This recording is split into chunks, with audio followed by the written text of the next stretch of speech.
Luces y sombras. La colonia en México fue un periodo de grandes contrastes y contradicciones. Cuesta trabajo creerlo, pero, según algunos especialistas del tema, durante el primer siglo de la colonia, pudo haber muerto entre la mitad y el 90% del total de la población indígena de la Nueva España.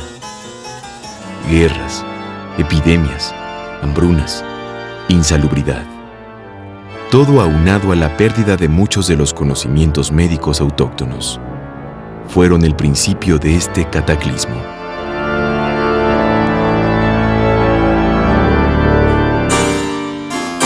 El sincretismo cultural. Uno de los periodos más controvertidos, pero también uno de los más significativos en la historia de la medicina en México, es el llamado virreinal o colonial.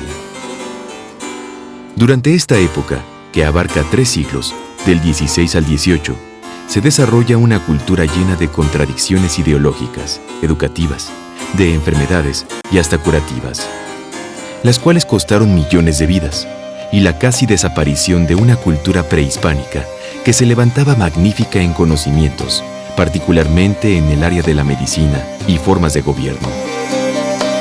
Para comprender la evolución de la medicina, primero hay que entender el proceso histórico de la conquista y la colonia, que para nuestro país significaron un sincretismo cultural, una mezcla de 2 grupos sociales, los pueblos de México y los españoles, que dieron origen a una nueva cultura mestiza. La conquista. La conquista armada se inicia con el desembarco de Hernán Cortés, quien procedente de Cuba, llegó a estas tierras en el año de 1519. Se establece en las costas del Golfo de México y funda la Villa Rica de la Veracruz. Desde ahí, inicia la marcha hacia la legendaria ciudad de México Tenochtitlán, centro de la cultura prehispánica de México. Tras cruentas batallas, los conquistadores lograron tomar la ciudad en 1521, viéndose favorecidos por una epidemia de viruela que debilitó y diezmó a la población indígena. En 1534 llega a México el primer virrey, don Antonio de Mendoza, quien gobernó por espacio de 15 años. Durante su gestión, se estableció la primera imprenta de América. Se fundó el Imperial Colegio de Santa Cruz de Tlatelolco para la educación superior de los indígenas nobles, y se promulgaron leyes para proteger a los nativos de las tierras recientemente descubiertas. Desarrollo y control educativo.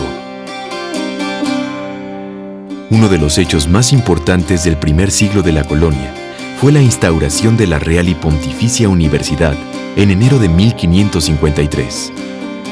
20 años después, se estableció el Tribunal del Santo Oficio de la Inquisición. La Inquisición combatió la práctica de religiones politeístas, supersticiones y cultos ancestrales, así como el ejercicio de la brujería, conjuros, astrología y nigromancia. Pero en cambio, admitía la posesión demoníaca y su curación por medio de exorcismos realizados por sacerdotes especializados y autorizados por el tribunal. También aceptó en ocasiones la curación a través de rituales y remedios de plantas medicinales, las cuales veremos más adelante. El concepto de enfermedad y curación. Cuando llegaron los españoles era la enfermedad causada por varias razones. Una era por transgredir los mandatos de los dioses, de las normas establecidas, y entonces era un castigo divino. La otra era también un desequilibrio frío y caliente, dependiendo también de la región en donde estuvieran o de las cosas que comieran o de las cosas que también utilizaban. Entonces había un desfase de lo frío y lo caliente, y que en un momento dado los españoles adaptaron de acuerdo con sus pensamientos y de acuerdo con las ideas que ellos traían. Entonces, lo religioso lo trataron de adaptar al concepto cristiano que traían los españoles, porque también en Europa había esa creencia de que los santos aliviaban algunas enfermedades o también podían dañar. Según este sistema, todas las cosas están constituidas por 4 elementos: tierra, agua, aire y fuego.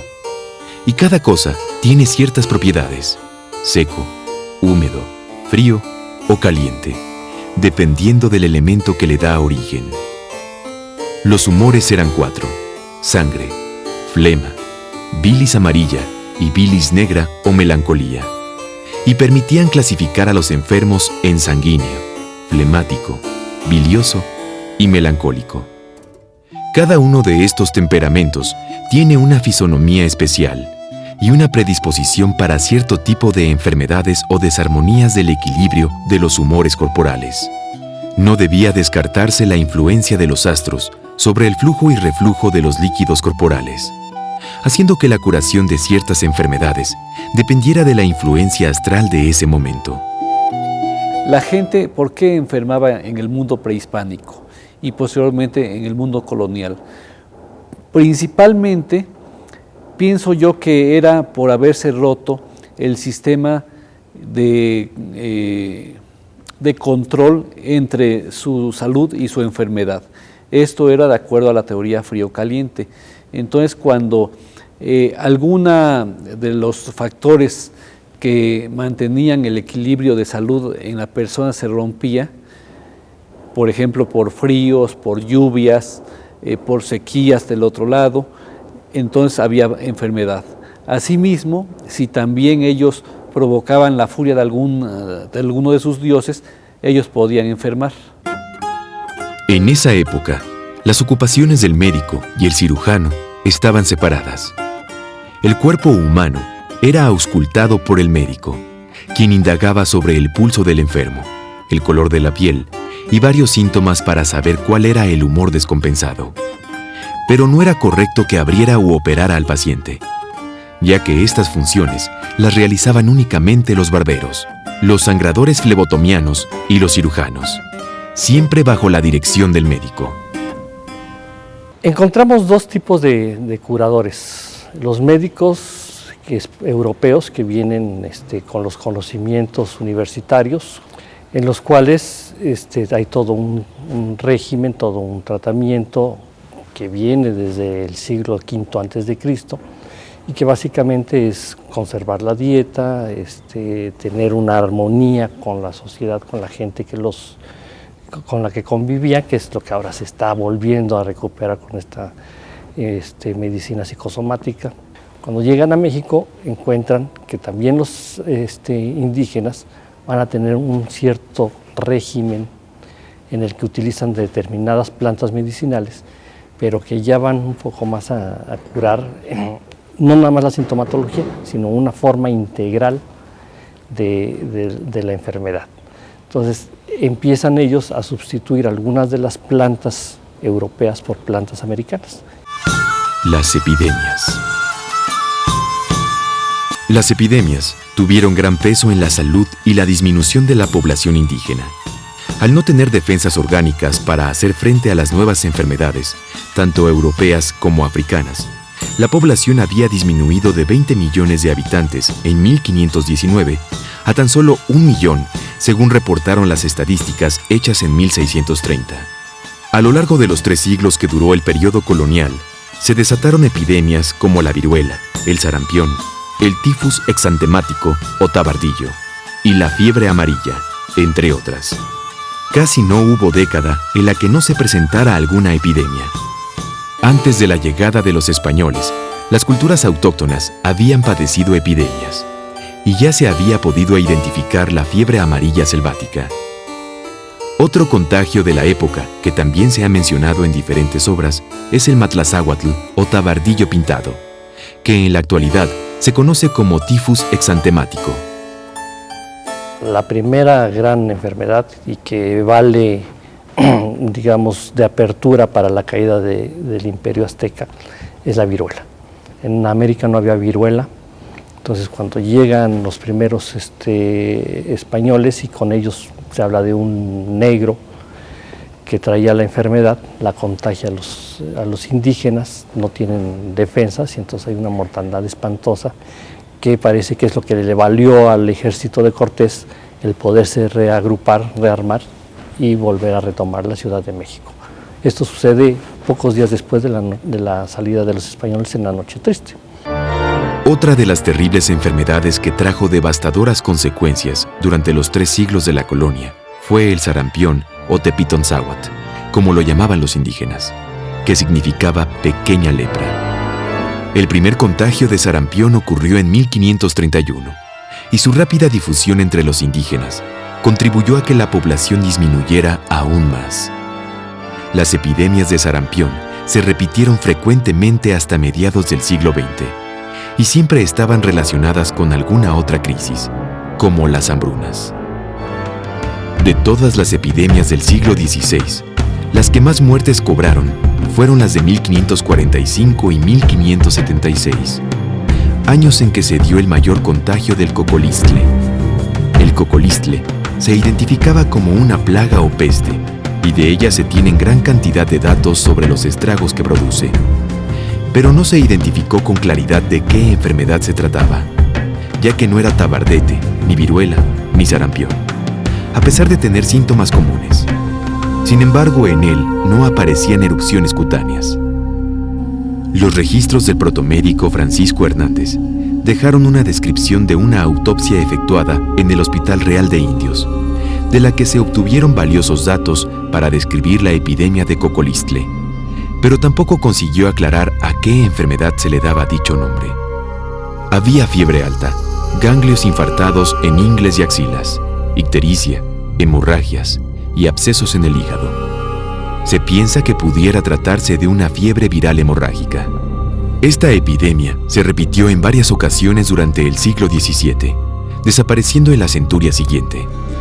Las famosas epidemias de Matlazáhuatl, que eran de tifo o tabardillo, también asolaron a los habitantes de la Nueva España durante periodos prolongados, pero no causaron la misma cantidad de muertos que las anteriormente descritas. Aparte de las infecciones masivas que dieron las epidemias, también se desarrollaron enfermedades como la hepatitis, que asoló a la Nueva España, de 1736 a 1738. La hepatitis proliferó debido a las pésimas condiciones de higiene y salubridad que había en las ciudades, y se agravó por una mala cosecha en el campo, que derivó en una mala alimentación, y sobre todo por la proliferación de vagos y ladrones que deambulaban enfermos por toda la ciudad. Los hospitales coloniales. Los hospitales generalmente pertenecían a cofradías, congregaciones o gremios de fieles cristianos, que se reunían para hacer obras de caridad o que prestaban su ayuda por simple devoción, con la idea de ayudar a su propia alma a salvarse. Los servicios altruistas que prestaban estas instituciones consistían principalmente en albergar por tiempo indefinido a las personas que lo necesitaran, brindándoles alimentación, vestido y cobijo, así como asistencia religiosa para volver al buen camino, luego de haber meditado y reflexionado sobre su vida pecadora. En algunos casos, estas instituciones hospitalarias contaban con un médico, enfermero o curandero, que llegaba a prestar sus servicios, lo que permitió que se practicara de manera formal la medicina hipocrático-galénica con cierto grado de sincretismo. El primer hospital que se funda en la Nueva España, en la Ciudad de México, va a ser el Hospital de Jesús. Este hospital va a ser fundado por Hernán Cortés. Según la leyenda, va a ser un hospital construido para disculparse, entre comillas, acerca de la gran mortandad que hubo en la conquista de este país. Y a partir de ese momento va a cambiar también, en cierta forma, la atención a los enfermos.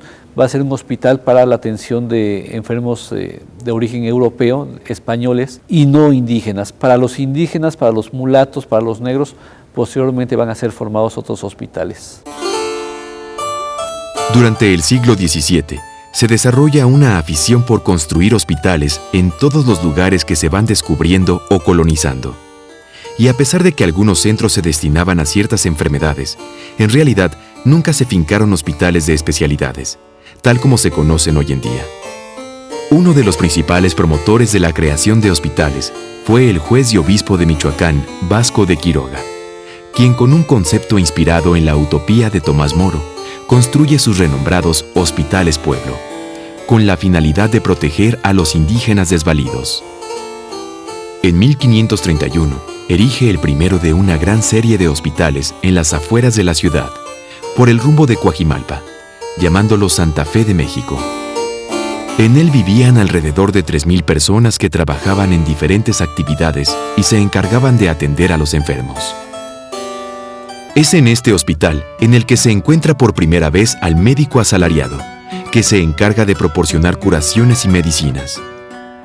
Otro gran acierto que tuvieron estos nosocomios fue que contaban con una casa cuna para cuidar a los niños huérfanos, en donde se les daba alimento, vestido y cuidado, hasta que tuvieran suficiente edad para poder trabajar en las diferentes actividades del pueblo.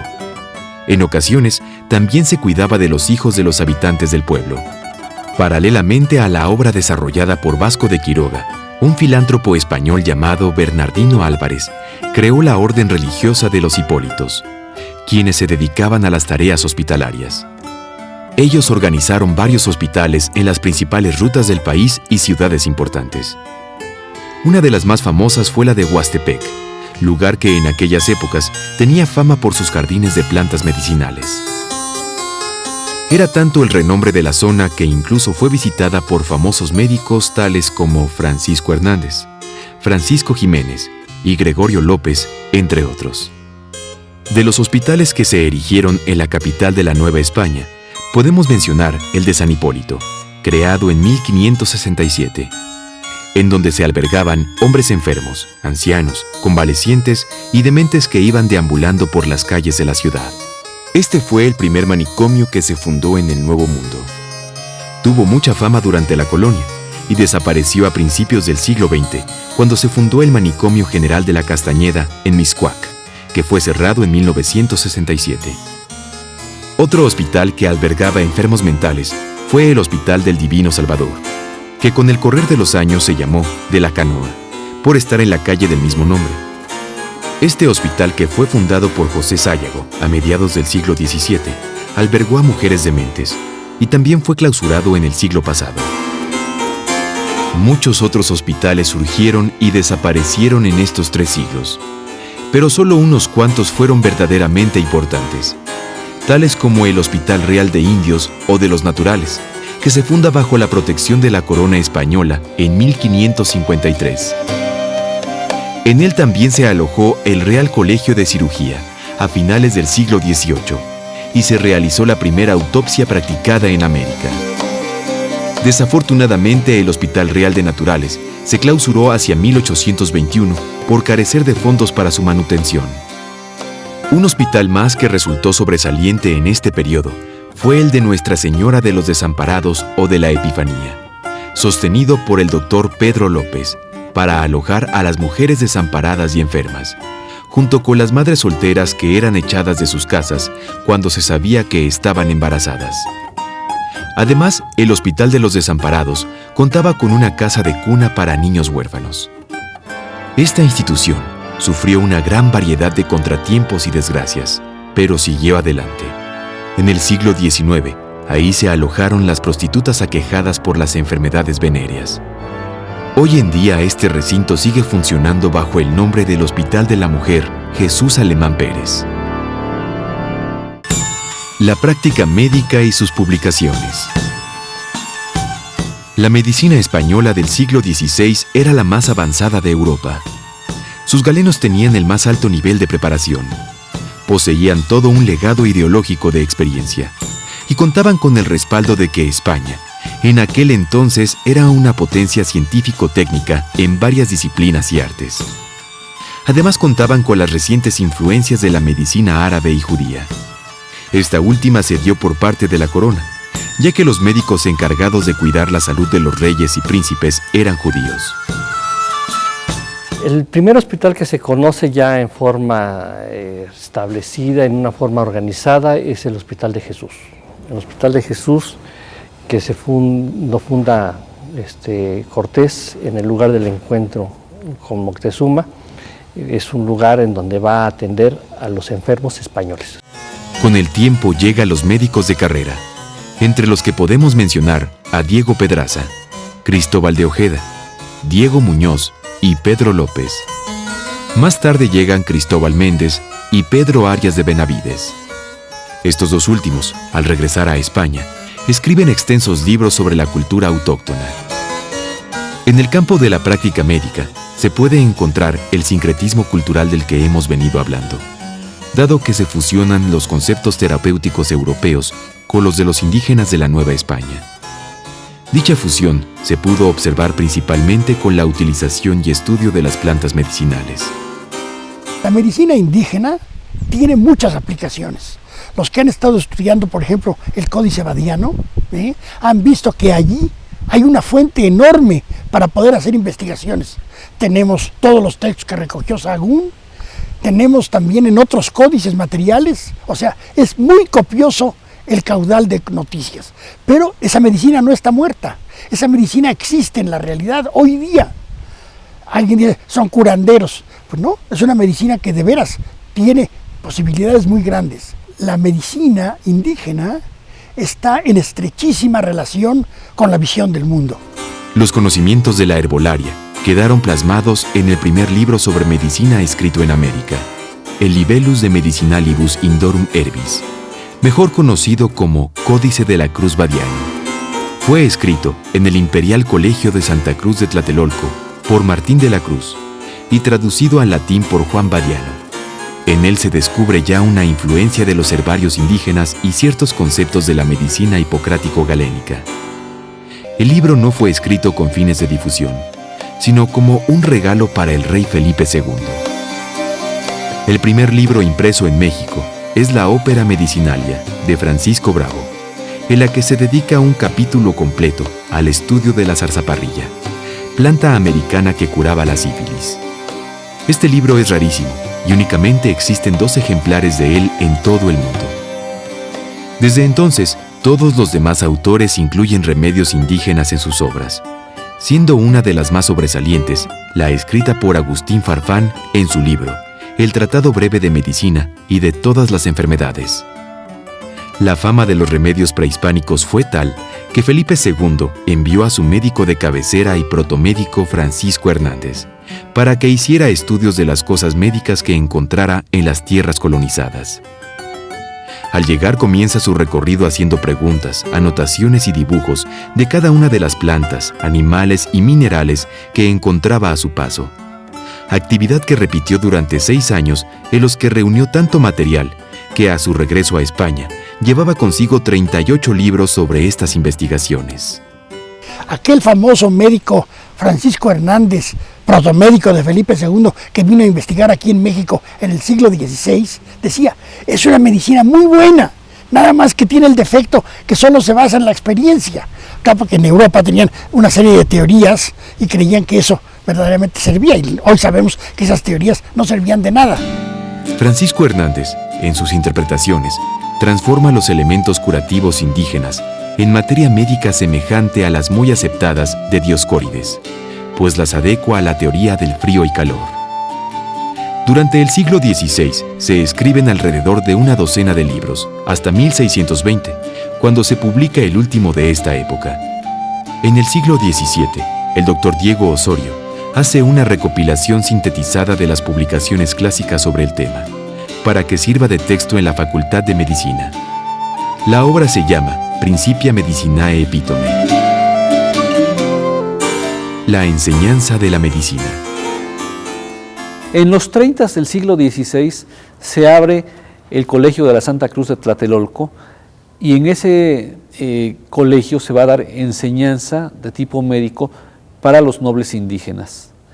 Pero ya más tarde, en los 70, se va a abrir la Facultad de Medicina de la Real y Pontificia Universidad de México. En ese momento se empieza a dar la medicina ya de tipo académico en la Nueva España. A partir de ese momento va a correr el tiempo y va a ser rico en médicos egresados ya de esa Facultad de Medicina para tratar de atender a la mayor cantidad de personas posibles en la Nueva España. También se crea la Cátedra de Cirugía y Anatomía, en la cual se utilizaban los textos de Galeno para hacer las autopsias. Finalmente se estableció la Cátedra de Astrología y Matemáticas en 1637 para poder hacer los pronósticos de las enfermedades. El curso de medicina duraba 4 años y al finalizar se otorgaba el título de licenciado en una ceremonia de gran gala. Posteriormente se podía hacer una tesis sobre algún concepto de Hipócrates y defenderla ante un jurado para alcanzar el grado de doctor en medicina, término que por costumbre se sigue aplicando a los médicos hasta nuestros días. Este sistema permaneció invariable por espacio de 2 siglos y medio, hasta el cierre de la Facultad de Medicina y de la Universidad Real y Pontificia, decretado en 1833 por Valentín Gómez Farías. Como se dijo, la cirugía en esta época no era considerada como una práctica médica, sino como un oficio despreciable practicado por gente sin preparación y sin cultura. A partir de la instauración de la Facultad de Medicina, los cirujanos fueron reconocidos oficialmente por el Real Tribunal Protomedicato, organismo que regía toda la actividad y desarrollo de la medicina y demás acciones relacionadas con la salud. A los cirujanos reconocidos se les dividía en latinos y romancistas. Los primeros eran los que habían cursado en la universidad sus asignaturas en latín, por lo tanto sabían leerlo y escribirlo. Los segundos, cuando muchos sabían leer en español o lengua romance, como también se le llamaba a nuestro idioma. El Real Tribunal del Protomedicato era integrado por los 3 médicos más prominentes. El primero era el catedrático de prima, el segundo, el decano de la facultad, y el tercero lo designaba el virrey. Entre las funciones que desempeñaba el tribunal estaba la resolución de todos los problemas de salubridad pública, la vigilancia sobre las boticas, para que se despacharan los medicamentos correctamente y se fijaran los precios adecuados. Dictaba las indicaciones necesarias durante las múltiples epidemias. Controlaba a las personas que practicaban ciertas formas de curar como las parteras, los boticarios, los cirujanos, los barberos flebotomianos y los herbolarios, a quienes se les aplicaba un examen para otorgarles una licencia que les permitiera ejercer su actividad. El Tribunal del Protomedicato desapareció en el año de 1831 y se creó en su lugar la Facultad Médica del Distrito Federal. Con la creación de esta nueva facultad y el sincretismo vivido en la medicina y la cultura, se cierra el panorama de la medicina en el México colonial, que estuvo marcado por las grandes aportaciones autóctonas y el esplendor español.